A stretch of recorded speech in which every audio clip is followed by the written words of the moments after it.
यहाँ पे आगे सिग्नल। Yes sir. हाँ उतार एडिटिंग भी कर लेंगे बाद में। हाँ वो सर तो हेलो बच्चों, तो आप सबका महावगढ़ टेम्पल में स्वागत है। कहाँ पर? महावगढ़। ये दो शब्दों से बना है, एक तो महा और गढ़। तो महा से हम लोग लगाते हैं महादेव। कौन? और महादेव कौन होते हैं? शिव जी महाराज। हर हर महादेव, भोले शंकर। तो ये बेसिकली महादेव का मंदिर है। और इस मंदिर की शुरुआत मराठाओं ने की थी, क्योंकि वो ज़्यादातर शिव जी के पुजारी होते थे। और उनके जब वो वार कराई होती थी, क्या होती थी? हर हर महादेव और जय माँ भवानी। तो वो दोनों यहाँ पर आपको मिलेंगे। अच्छा, दूसरा है गढ़। और गढ़ का मतलब क्या होता है? गढ़ी नवाबाद से आता है ऊंची जगह आपकी। तो ये भी गढ़ है। गढ़ मतलब ऊंची भूमि। और हमारे एक कवि हुए हैं नरेंद्र सिंह नेगी। कौन हुए? तो उन्होंने एक गीत गाया था, बहुत फेमस गीत है कि वीरू भड़ू को देश और 52 गढ़ों को देश। मतलब जो हमारा ये देश है, ये 52 गढ़ों का देश है। आपने छत्तीसगढ़ सुना है? वहाँ पे 36 है, लेकिन यहाँ पे कितने? 52 गढ़ है। तो जैसे 52 गढ़ों में ये भी एक ऊंचा गढ़ है, मतलब ऊंची भूमि, पर्वत शिखर। तो 52 गढ़ों में से एक पर्वत शिखर ये भी है, जिस पर महादेव विराजमान है। और इस क्षेत्र के लोगों की इस महादेव में बहुत अटूट आस्था है। तो ये नीलकंठ से यहाँ से सीधा आ सकते हैं, हरिद्वार ऋषिकेश नीलकंठ होते हुए यहाँ पर आ सकते हैं, या इधर कोटद्वार से। तो बच्चों, यहाँ पर हम महादेव के दर्शन करेंगे। और इसके बारे में थोड़ा सा मैं आपको इतिहास पर बताऊंगा कि हमारे राजा पहले यहाँ पर पूजा पाठ किया करते थे। जो ऑस्पिशियस ओकेजन होते हैं, तीज त्योहारों पर है, यहाँ पर पूजा पाठ किया करते थे। तो एक बार नेपाल ने यहाँ पर अटैक किया, और यहाँ पर जो है, जब यहाँ के जो लोग थे वो नहीं लड़ पाए, तो इधर की तरफ भागे, वो ऊपर की तरफ, और वो सब महादेव की शरण में चले गए। तो वो नेपाल, उधर से नेपाली आते रहे, लड़ते रहे, तो लड़ते लड़ते वो यहाँ पर मारे गए राजा। तो उनकी वाइफ थी, तो फिर उनके पास ये मंदिर आया, तो उनकी वाइफ जो है कुकरेतियों को दे गई। यहाँ पर कुकरेती है, पंडित ब्राह्मण, कि आप जो है इस परंपरा को आगे रखना। तो यहाँ पर भंडारे होते हैं, और जो परंपरा है पूजा पाठ की, वो यहाँ पर होती है। तो ये यहाँ पर है। और अब मैं करंट में एक बात करना चाहूँगा कि अभी हमारे उत्तराखंड में एक बद्रीनाथ की यात्रा चल रही है। कौन सी यात्रा बेटा? वो 4 धाम है, बद्री, केदार, जोशीमठ, यमुनोत्री है, इस तरह से। तो अभी मैंने आज अखबार में पढ़ा था कि जो बाहर से लोग आते हैं, वो अपने हाथों में बियर की केन, पेप्सी की केन, ये पन्नियाँ वगैरह लाते हैं, खाते हो, ऐसे फेंक देते हैं। एक्चुअल में ये जो मंदिर है या दर्शनीय स्थान है, ये समस्त सबके हैं। भारत भूमि हमारा देश है ना, और ये हम सबके हैं। तो हम लोग एक एग्जाम्पल पेश करेंगे कि मैं एक बोरी लेकर आऊँगा, जो मैं हमेशा करता हूँ, और हम एक बोरी लेकर चलेंगे रास्ते में आते हुए, और इन लोगों ने जो गंदगी करी है, इनके जो पाप हैं, उनको हम साफ करेंगे, है ना। और हम ये दिखाएंगे कि हम लोग अच्छे पहलवान हैं, हम लोग अच्छे नेचर के हैं, और ये सब हमारा मंदिर मस्जिद जो हमारी धरोहर है, इनको हमें साफ रखना चाहिए। जब भगवान का ही घर साफ नहीं होगा, तो हम अपना घर कहाँ से करेंगे, है ना। तो हम यहाँ से अच्छी शुरुआत भी करेंगे, ठीक है बेटा। और इसके साथ ही हम हर हर महादेव बोलते हुए, जय माँ भवानी बोलते हुए ऊपर चढ़ाई करेंगे। ये 1.5 किलोमीटर के आसपास की चढ़ाई है, और स्टीप चढ़ाई है, लेकिन मुझे लगता है आप सब लोग पहलवान हैं, चढ़ जाएंगे आराम से, ठीक है। तो बाकी मैं आपको रास्ते में बताऊंगा। तो बोलो हर हर महादेव, जय माँ भवानी। चलो। हाँ तो बेटा सुनो, जहाँ आप खड़े हो अपने पीछे देखो, ये नॉर्थ है। क्या है? नॉर्थ है। अभी एक वैक्यूम में मॉइस्चर क्रिएट हो रखा है गर्मी से, और नीचे पेड़ों की ठंड से। तो हमें हिमालय की चोटियाँ नहीं दिखाई दे रही। तो मोस्टली यहाँ पर अगर हम सुबह आए या शाम को आए तो दिखाई देती है इस मौसम में। और वैसे सर्दियों में तो पूरा हिमालय दर्शन होता है यहाँ से। ये 52 गढ़ों में से, जैसे बताया मैंने, एक गढ़ है ये, इसे महावगढ़ कहते हैं। और ये हम महावगढ़ टेम्पल पहुँच चुके हैं। आप इधर से जस्ट लेफ्ट की तरफ देखोगे, यहाँ से बहुत नीचे उतर गए। यहाँ से कितना किलोमीटर उतर के? 70 किलोमीटर उतर के नीलकंठ है। क्या है? और यहाँ से 30 किलोमीटर उतर के नीचे, मतलब हम इतनी ऊंचाई पर है कि अगर ऋषिकेश की बात करें तो यहाँ से 100 किलोमीटर जो है वो नीचे है। सारा डाउन जाती है गाड़ी यहाँ से। तो वहाँ से रास्ता है यहाँ पर आने का। आप इधर राइट साइड में आप इधर देखेंगे तो इधर कोट द्वार है, भाबर है, और बिल्कुल जब आप यहाँ से नीचे की तरफ झाँकेंगे तो मालिनी घाटी है। कौन सी घाटी? जहाँ कर्ण ऋषि का आश्रम था। कौन से ऋषि का? हाँ, जहाँ शकुंतला रहती थी और जहाँ उनके बेटे भरत पैदा हुए, जिनके नाम पर भरत महान, जहाँ भारत देश हमारा पड़ा। हाँ, कल हम मालिनी घाटी गए थे ना, तो यहाँ से नीचे दिखती है। अच्छा, उसके बाद आप यहाँ से ठीक नीचे एक गांव है, उसे भरतपुर कहते हैं। क्या कहते हैं? तो वही भरत का गांव है, वहां पर ही वो रहते थे और वही उन्होंने शेर के, यहाँ के लोग बताते हैं पुराने जमाने से किंवदंती बोलते थे। क्या बोलते हैं? And story which is handed from one generation to next. तो स्टोरी जो है वो शेर के भी दांत गिन दिया करते थे पकड़ के। वो इतने शक्तिशाली राजा थे जो बाद में राजा शक्तिशाली बने थे, प्रतापी थे वो। तो ये उनके बारे में कहावत यहाँ पे प्रचलित है। और ठीक इधर गंगा नदी है। किधर? इधर गंगा नदी है और हरिद्वार है। ये माना जाता है और यहाँ के लोगों ने देखा है कि गंगा इस यहाँ के त्रिशूल के मंदिर की छाया हर जी की पौड़ी में पड़ती है डायरेक्ट, क्योंकि सूरज निकलता है इधर से और यहाँ से नीचे ठीक उतरेंगे तो हरिद्वार पड़ेगा। तो हरि की पौड़ी में इसकी छाया पड़ती है यहाँ पर, तो ये माना जाता है। और पुराने जमाने में एक कहावत थी, अब मैंने जानता कि सच है नहीं है, तो यहाँ के जो पुजारी थे वो हरिद्वार में थे, उनको कोई दिक्कत हो गई, पता नहीं कुछ ऐसी कहानी थी, तो पूजा करनी थी, तो वो शेर आया माता का, वहाँ पे अंजनी माता का मंदिर है ना, और माता का हरिद्वार में, वहाँ से उनको अपने बिठा के लाया और यहाँ पे छोड़ गया शेर।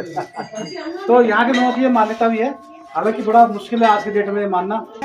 कल बेटा हम कहाँ गए थे? वो घर दिख रहे हैं, वो घर दिख रहे हैं ना नीचे, कल हम वहाँ गए थे। वो नीचे जो घर दिख रहे हैं वो मालिनी घाटी है। और ये घाटी यहाँ से लेकर और कोट द्वार तक, वो सामने मैदान दिख रहा है आपको? कहाँ? हाँ, इस पहाड़ी के पीछे, बस वहां से कोट द्वार चालू है। आप तो 45 किलोमीटर आए थे, लेकिन अगर किसी की हिम्मत है, और पहले ये रास्ता था मेन, पहले ये हमारा मेन रास्ता था, और ये वो मेन रास्ते जो यहाँ से तिब्बत भूटान तक जाते थे। हमारा व्यापार होता था, भूटान के लोग यहाँ आते थे, वो लोग हींग या कुछ इस तरह की खाल वगैरह बेचा करते थे, यहाँ से मरसू जैसे चौलाई वगैरह कहते हैं। और वहाँ के लोग जो, जैसे आपके यूपी से गुड़ आता था, गुड़, खांड सारी, और यहाँ तक कि शीरा भी आता था। तो मुझे नहीं बताओ क्या होता है, शीरा ही होता है, है ना, तो वो भी यहाँ पर आता था, और यहाँ से वो लोग उसे तिब्बत और चीन तक ले आते थे। तो ये व्यापार का एक बहुत पुराना मार्ग था, जिसे मालिनी घाटी मार्ग कहते हैं, और इसको हेरिटेज में शामिल करने की बात हो रही है। और अभी गुजरात के राजा यहाँ आए थे, वो कह रहे थे कि यहाँ पर कहीं, ये भरतपुर गाँव है बेटा, देखो, है ना, और इसके नीचे ये इलाका सोटला धार कहलाता है। धार हमारे यहाँ बोलते हैं, ये पहाड़ी की जो लाइन दिख रही है ना, इसे हम धार कहते हैं। तो ये सोटला धार यानी शकुंतला का घर कहलाया जाता है, ये एरिया पुराने जमाने से ही। तो ये उनका गांव है, और यहीं वो मतलब जो खेले कूदे, और यहाँ नीचे गुरुकुल था, वहाँ बच्चे पढ़ते थे। ये मतलब विद्या के केंद्र थे उस जमाने में, जो आज मतलब जो हम सिर्फ बता रहे हैं। तो ये एक बहुत बड़ी विरासत है जो हम लोग देख रहे हैं। और इस तरफ जो है कोटद्वार है, इधर हरिद्वार है। और इस मंदिर की खासियत मैं आपको मंदिर पर दिखाऊंगा। ये मंदिर एक हाथी की पीठ पर है। किसकी पीठ पर? अभी आपको हाथी, ये पहाड़ हाथीनुमा पहाड़ की पीठ पर है। इधर उसकी बैक साइड है और इधर उसका फ्रंट है। तो अभी हम जब जाकर देखेंगे तो उस हाथी को मैं आपको दिखाऊंगा, है ना। तो उसकी सूंड, उसके कान, उसके सिर और उसकी बैक जो आपको दिखाई देगी, और ऐसे लगेगा आप हाथी की बैक पर खड़े हैं। तो चले मंदिर पे। मंदिर में जाने का क्या तरीका होता है बेटा? जूते जो है नहीं, हम नहीं ले जाते, है ना, बाकी हम अपने सच्चे मन से। और यहाँ पर कुछ ऐसी मान्यता भी है कि लोग धागा बांधते हैं, चुन्नियाँ जो आप लेकर आते हैं ना, वो वहाँ से अपनी मनोकामना के लिए बांधते हैं, और जब वो पूरी हो जाती है तो खोलते हैं। तो जैसे कि सब मंदिरों में होता है, सिद्धपीठों में, तो ये भी एक सिद्धपीठ है, तो यहाँ पर वो लोग करते हैं। चलो आओ मंदिर की तरफ चलते हैं। देख ले बेटा, कहाँ है सूंड उसकी, हाथी की? ये सबसे नीचे की तरफ है ना, और उसके बाद उसका सिर शुरू हो जाता है। और सिर को भी अगर आप गौर से देखोगे तो आंख दिखाई देगी, जहाँ अंधेरा सा है थोड़ा सा। और उसके बाद उसका ये जो उसकी पीठ दिखाई देगी, बम्प, और पीठ से उसका हाथ नीचे आता हुआ दिखाई देगा। और फिर आगे आओगे तो ऐसा लगेगा कि हम कमर में बैठे हैं। उसके पल्ली तरफ उसका दूसरा पैर दिखाई देगा, और इधर उसकी पूंछ। मतलब ये इस तरह से लगता है जैसे हम हाथी की पीठ पर, ये मंदिर अगर हम ड्रोन से फोटो लेंगे तो हाथी की पीठ पर मंदिर है।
ये कूड़ा हमने जो है महागढ़ मंदिर से इकट्ठा किया है।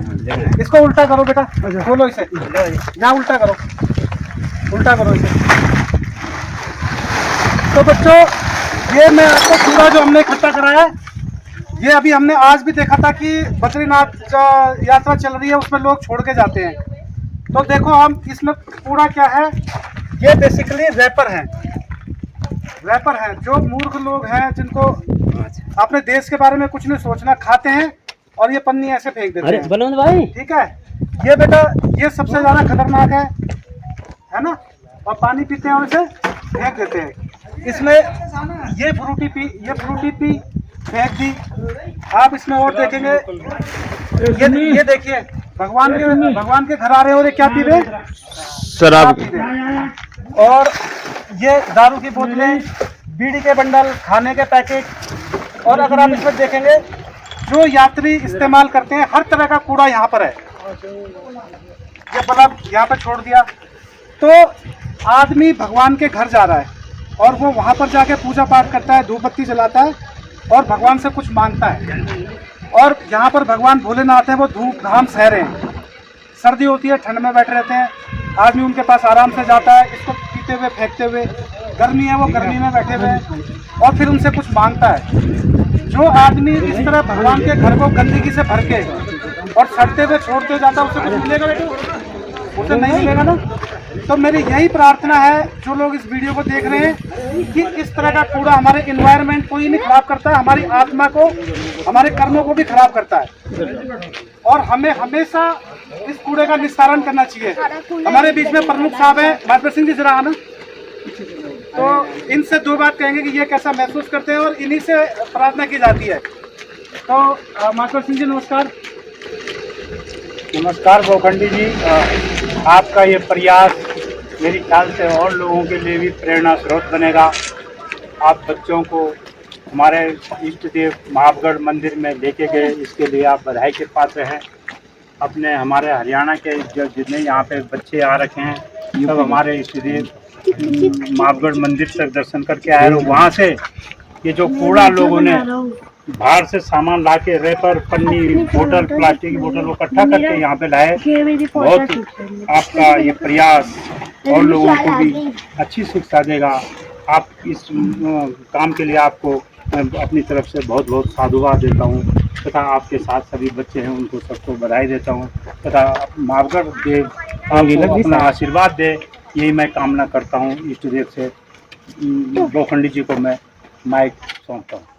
बहुत बहुत धन्यवाद माधव सिंह जी। आप वहाँ पर जो शेड बना रहे हैं, उसकी बड़ी जरूरत थी, क्योंकि कभी बारिश होती है, धूप होती है, मोस्टली हाथ जगह पे है वो, तो रेस्ट करने के लिए जो है वो बड़ा अच्छा है। वो प्रैक्टिकल करके मैं जब वहाँ पे मेरे को थकान लगी, हाँ, मैंने कहा सभी को लगती होगी, सभी को वहाँ पर लगती है। बिल्कुल नाप के मैंने वो वहाँ पे शेड निर्माण किया, जिसके लिए हमारे माननीय आज वर्तमान में विधानसभा अध्यक्ष उत्तराखंड श्रीमती ऋतुभूषण खंडोरी जी ने उसके लिए 1.5 लाख रुपए प्रदान किया है। पहले मैंने उसके लिए 20,000 से प्रधान ग्राम सभा शालिनी द्वारा वहाँ पे वो किया गया, स्थल विकास किया गया और अब उसके ऊपर शेड निर्माण किया जा रहा है ताकि सभी लोगों को सुविधा मिल सके। धन्यवाद। निश्चय, अब हमारे यहाँ के तो विकास पुरुष है। हाँ, और ये हमारे जो पहलवानों को ने एक महसूस किया, वो आपसे प्रार्थना करूंगा कि बीच में एक दो जगह डस्टबिन भी लग जाए तो बढ़िया होगा। वो भी कोशिश करेंगे, भविष्य में डस्टबिन लगाने की भी वो करेंगे। हाँ, तो डस्टबिन भी लगेगा भविष्य में। आप कुछ कहना चाहते हैं गुरु जी? हमारे बीच में अमरदीप भाई है। आज दीपक जी के साथ यहाँ महागढ़ मंदिर में आने का मौका मिला, दर्शन हुए भगवान के, सभी बच्चों ने दर्शन किए। आज संडे था, रेस्ट था इनका, तो आज दीपक भाई ने कहा कि आज चलते हैं। और सबसे अच्छी बात मुझे ये लगी कि न केवल दर्शन करने के लिए हम आए थे, बल्कि दीपक जी ने एक बहुत अच्छा एक कार्य भी बच्चों को सौंपा कि यहाँ ऐसे स्थान पर जो गंदगी करते हैं लोग, उसको आज इनको प्रेरणा दी है कि आप कहीं भी अगर ऐसे जाते हैं तो इस तरह से आप उसको इकट्ठा कीजिए, वहाँ से जितना हो सकता है सहयोग कीजिए साफ सफाई के इस काम में। और इस कार्यक्रम के लिए बहुत बहुत धन्यवाद मैं करता हूँ दीपक भाई। दीपक आ जाइए। हाँ, बहुत धन्यवाद अमरदीप भाई। ये हमारी नेक्स्ट जनरेशन है और हमारे पहलवान है, तो ये तो करेंगे, लागू भी करवाएंगे मुझे ऐसी उम्मीद है। बेटा आपके पास बहुत बहुत धन्यवाद सबका। महादेव की जय हो, महावीर की जय हो। हर हर हर हर जय मां भवानी।